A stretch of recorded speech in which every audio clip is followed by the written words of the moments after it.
मैं हूं निकिता और आप देख रहे हैं सत्यहिंदी.com। चलिए एक नजर डालते हैं अब तक की सुर्खियों पर। आज भारतीय निर्वाचन आयोग ने प्रेस कॉन्फ्रेंस कर कर्नाटक चुनावों की तारीखों का ऐलान कर दिया है। कर्नाटक में 10 मई को मतदान होगा, जिसके नतीजे 13 मई को आएंगे। आपको बता दें कि कर्नाटक की 224 सदस्यीय विधानसभा सीटों पर चुनाव होगा, जिसके बाद राज्य को अगला मुख्यमंत्री मिलेगा। वहीं पिछले चुनावों में बीजेपी को बहुमत न मिलने के बावजूद राज्य में जुलाई 2019 में सरकार बनाई थी।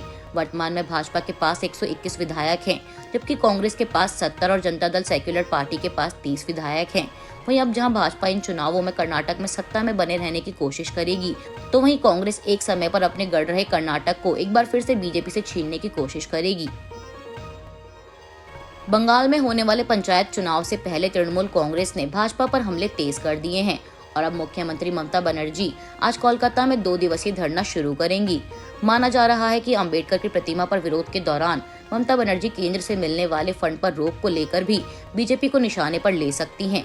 वहीं दूसरी तरफ मुख्यमंत्री के भतीजे और तृणमूल महासचिव अभिषेक बनर्जी भी केंद्र की नीति और बंगाल के प्रति उसके सौतेले रवैये के विरोध में शहीद मीनार मैदान में एक रैली को संबोधित करेंगे। बता दें कि ममता बनर्जी का प्रदर्शन 2024 के लोकसभा चुनावों के लिए तैयारी के रूप में भी देखा जा रहा है, जिसे लेकर ममता पहले ही कह चुकी हैं कि वे अकेले ही चुनाव लड़ेंगी।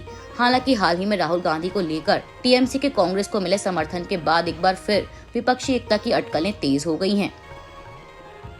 सावरकर पर मतभेदों के बाद आज उद्धव ठाकरे की शिवसेना के नेता संजय राउत ने कहा कि वे न सिर्फ विपक्षी दलों की बैठक में बल्कि विरोध प्रदर्शन में भी हिस्सा लेंगे। संजय राउत ने न्यूज एजेंसी एएनआई को दिए गए अपने बयान में कहा कि हम आज विपक्ष की बैठक में जरूर शामिल होंगे और धरने में भी शामिल होंगे। हम विपक्ष की एकता को सबसे ज्यादा प्राथमिकता देते हैं।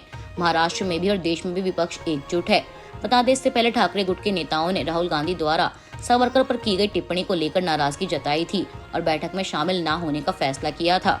हालांकि कल हुई विपक्षी दलों की बैठक में एनसीपी प्रमुख शरद पवार ने इस मामले पर दोनों पार्टियों के बीच सुलह करवाई और कांग्रेस से सावरकर पर कोई भी टिप्पणी न करने का आग्रह किया था। इसके बाद बताया गया था कि राहुल गांधी और उनकी पार्टी के नेताओं ने इस पर सहमति जताई थी।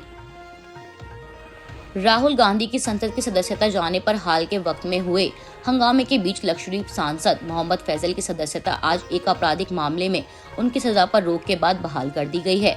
लक्षद्वीप से एनसीपी सांसद को अटेम्प्ट टू मर्डर केस में 10 साल की सजा सुनाई गई थी, जिसके बाद उनकी सदस्यता रद्द कर दी गई थी। लेकिन जनवरी में केरल हाई कोर्ट ने इस फैसले पर रोक लगा दी थी। हालांकि सजा पर रोक के 2 महीने बाद तक उनकी सदस्यता को बहाल नहीं किया गया, जिसके बाद एनसीपी प्रमुख शरद पवार ने भी मोहम्मद फैजल की सदस्यता को बहाल करने के लिए लोकसभा स्पीकर ओम बिरला से मुलाकात की थी। अब ऐसे में माना जा रहा है कि मोहम्मद फैजल का ही उदाहरण राहुल गांधी के मामले में भी इस्तेमाल किया जा सकता है और उनकी सदस्यता रद्द किए जाने वाले फैसले को वापस लेने की मांग कांग्रेस कर सकती है। बिहार के पूर्व मुख्यमंत्री लालू प्रसाद यादव, उनकी पत्नी राबड़ी देवी, आरजेडी सांसद और उनकी बेटी मीसा भारती की जमीन के बदले नौकरी मामले में आज बुधवार 29 मार्च को एक बार फिर नई दिल्ली के राउज एवेन्यू कोर्ट में सुनवाई होगी। वहीं इससे पहले कोर्ट ने तीनों की रेलवे में नौकरी के बदले जमीन मामले की याचिका पर 15 मार्च को मंजूरी देते हुए आरोपियों को 50,000 रुपए के मुचकुले पर जमानत दे दी थी। आपको बता दें कि बिहार के पूर्व मुख्यमंत्री लालू यादव पर आरोप है कि उन्होंने 2004 से 2009 के बीच रेल मंत्री रहते हुए लोगों को रेलवे में नौकरी के बदले उनसे जमीन ली थी, जिसको लेकर सीबीआई ने लालू यादव के खिलाफ केस दर्ज किया था। सीबीआई ने पिछले साल इस मामले को लेकर चार्जशीट भी दाखिल की थी, जिसमें उन्होंने दावा किया था कि रेलवे की प्रक्रिया का उल्लंघन करके अवैध तरीके से नियुक्तियां की गई थीं। मीडिया रिपोर्ट्स के मुताबिक लालू यादव ने पत्नी राबड़ी, बेटी मीसा और रेलवे के अधिकारियों के साथ मिलकर इस घोटाले को अंजाम दिया था, जिसकी वजह से सबके खिलाफ मामला दर्ज किया गया है। साथ ही बता दें कि सीबीआई ने पिछले साल 18 मई को लालू यादव के खिलाफ मामला दर्ज किया था। एससीओ यानी शंघाई सहयोग संगठन के वर्तमान अध्यक्ष के रूप में भारत आज राष्ट्रीय राजधानी में राष्ट्रीय सुरक्षा सलाहकारों और शीर्ष अधिकारियों की एक बैठक की मेजबानी करेगा। राष्ट्रीय सुरक्षा सलाहकार अजीत डोभाल आज होने वाली एससीओ एनएसए स्तरीय बैठक से पहले प्रारंभिक टिप्पणी करेंगे। सूत्रों के मुताबिक पाकिस्तान ने भी एससीओ की राष्ट्रीय सुरक्षा सलाहकार बैठक में भाग लेने का फैसला किया है, जिसकी मेजबानी भारत कर रहा है। सूत्र ने आगे कहा कि भागीदारी के तरीके को अंतिम रूप दिया जाना बाकी है। सूत्रों ने बताया कि बैठक में पाकिस्तान के प्रतिनिधि भी हिस्सा लेंगे। बता दें, एससीओ की अगली महत्वपूर्ण बैठक 27 से 29 अप्रैल को दिल्ली में आयोजित होने वाली रक्षा मंत्रियों की बैठक होगी, जिसके बाद 4 और 5 मई को गोवा में एससीओ के विदेश मंत्रियों की बैठक आयोजित की जाएगी और जुलाई में एससीओ शिखर सम्मेलन होना है। इसमें एससीओ सदस्यों के राष्ट्रीय प्रमुखों की भागीदारी देखने की संभावना है। आपको बता दें कि शंघाई सहयोग संगठन 2001 में स्थापित एक अंतर सरकारी संगठन है और इसमें 8 सदस्य देश शामिल हैं, जिसमें भारत, चीन, कजाकिस्तान, किर्गिस्तान, पाकिस्तान, रूस, तजाकिस्तान और उज्बेकिस्तान इसके सदस्य हैं। राहुल गांधी की संसद की सदस्यता जाने के बाद कांग्रेस ने मंगलवार शाम लाल किले पर लोकतंत्र बचाओ मशाल मार्च निकाला। इस विरोध के दौरान कांग्रेस के सैकड़ों कार्यकर्ता हाथ में झंडा और पोस्टर लेकर निकले और मोदी सरकार के खिलाफ नारेबाजी की। इस दौरान बड़ी संख्या में पुलिस कर्मियों को तैनात किया गया था। बढ़ते विरोध के दौरान पुलिस ने कई नेताओं को हिरासत में भी लिया, हालांकि बाद में कुछ को रिहा भी कर दिया गया। आपको बता दें कि कांग्रेस नेता जयराम रमेश पहले ही इस बात की घोषणा कर चुके थे कि कल शाम 7 बजे पार्टी के सभी सांसद और नेता कार्यकर्ताओं के साथ लाल किले से टाउन हॉल तक लोकतंत्र बचाओ मशाल क्रांति मार्च में हिस्सा लेंगे। वहीं कांग्रेस नेता श्रीनिवास बीवी ने ट्वीट कर कहा कि रात के करीब 10 बज रहे हैं। एक महिला सांसद और आईवाईसी की हमारी महिला पदाधिकारियों को दिल्ली पुलिस बिना किसी एफआईआर के, बिना महिला पुलिस की मौजूदगी में हिरासत में लेकर पिछले 2 घंटों से दिल्ली की सड़कों पर घुमा रही है। अमित शाह जी, अगर ये आपकी बेटियां होती तो दिल्ली पुलिस का यही रवैया होता।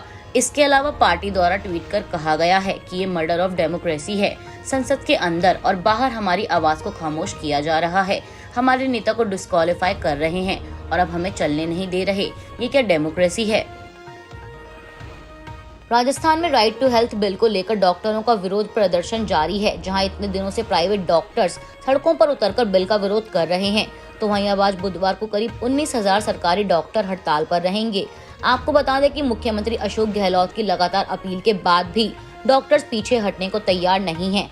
ऐसे में अब राजस्थान सरकार ने डॉक्टरों के लिए नोटिस जारी किया है। राजस्थान सरकार अब एक्शन में आ गई है। दरअसल सरकार की ओर से राज्य के सभी मेडिकल कॉलेजों को नोटिस जारी कर दिया गया है, जिसके तहत प्रधानाचार्य को यह सुनिश्चित करना होगा कि सभी स्वास्थ्य सेवाएं बिना रुके चलें। राजस्थान सरकार की ओर से जारी किए गए नोटिस में कहा गया है कि राज्य में वर्तमान में निजी चिकित्सालयों का संचालन बंद होने की वजह से मरीजों को अत्यधिक असुविधा का सामना करना पड़ रहा है और राज्य के चिकित्सालयों में चिकित्सा सेवाएं बाधित हो रही हैं। ऐसे में चिकित्सा महाविद्यालयों के प्रधानाचार्य यह सुनिश्चित करें कि सभी जरूरी सेवाएं जैसे ओपीडी, आईपीडी, आईसीयू और आपातकालीन सेवाओं के साथ साथ स्त्री और प्रसूतित रोग से संबंधित सेवाएं बिना किसी रुकावट के चल सकें। नोटिस में यह भी कहा गया है कि समस्त चिकित्सक शिक्षकों, रेजिडेंट्स, पैरामेडिकल और नर्सिंग स्टाफ को केवल विशेष परिस्थितियों में अवकाश दिया जाए। इसके अलावा यदि रेजिडेंट चिकित्सक किसी भी प्रकार के कर्तव्य के प्रति लापरवाही करते हैं, राज्य की संपत्ति को नुकसान पहुंचाते हैं या मरीजों से दुर्व्यवहार करते हैं तो उनके पंजीयन रद्द करने की कार्यवाही की जाए। राज्य सरकार के नियमित कर्मचारी अगर काम का बहिष्कार करते हैं तो उन पर नियमानुसार अनुशासनात्मक कार्यवाही के भी निर्देश दिए गए हैं। अमरावती को राजधानी के तौर पर विकसित करने के मामले में आंध्र प्रदेश के मुख्यमंत्री जगन मोहन रेड्डी को सुप्रीम कोर्ट से झटका लगा है। सुप्रीम कोर्ट ने पिछले साल मार्च महीने में हाईकोर्ट के आदेश पर रोक लगाने के राज्य सरकार के अनुरोध को स्वीकार नहीं किया है।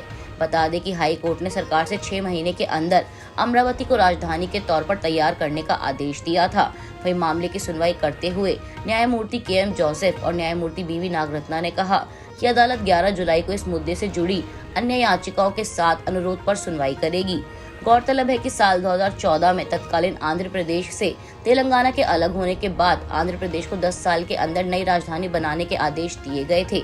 10 सालों तक दोनों ही राज्य हैदराबाद को राजधानी के तौर पर उपयोग करने वाले थे। उस समय राज्य के मुख्यमंत्री रहे चंद्रबाबू नायडू ने अमरावती में एक विश्व स्तरीय ग्रीनफील्ड राजधानी के निर्माण की योजना बनाई थी। प्रधानमंत्री नरेंद्र मोदी ने इसका शिलान्यास किया था। राजधानी के लिए हजारों एकड़ भूमि का अधिग्रहण किया गया था और नई राजधानी के निर्माण के साथ बड़ी योजनाएं तैयार की गई थीं। वहीं मई 2019 में जब रेड्डी मुख्यमंत्री बने तो उनकी सरकार ने भूमि अधिग्रहण में बड़े रियल एस्टेट घोटाले का आरोप लगाया और अमरावती में नई राजधानी की योजना भी बनाई और AP capital region development authority को खत्म कर दिया। बाद में रेड्डी ने विकेंद्रीकरण की घोषणा करते हुए एक नया कानून पारित किया और कहा कि राज्य की 3 राजधानियां होंगी। कुर्नूल में एक न्यायिक राजधानी, अमरावती में एक विधायी राजधानी और विजाग में एक कार्यकारी राजधानी बनाई जाएगी। कानूनी मुसीबत के बाद सरकार ने तब अपना विकेंद्रीकरण बिल वापस ले लिया और नवंबर में APCRDA को रद्द कर दिया। अभी के लिए बस इतना ही। बाकी की खबरों के लिए बने रहिए सत्यहिंदी.com के साथ।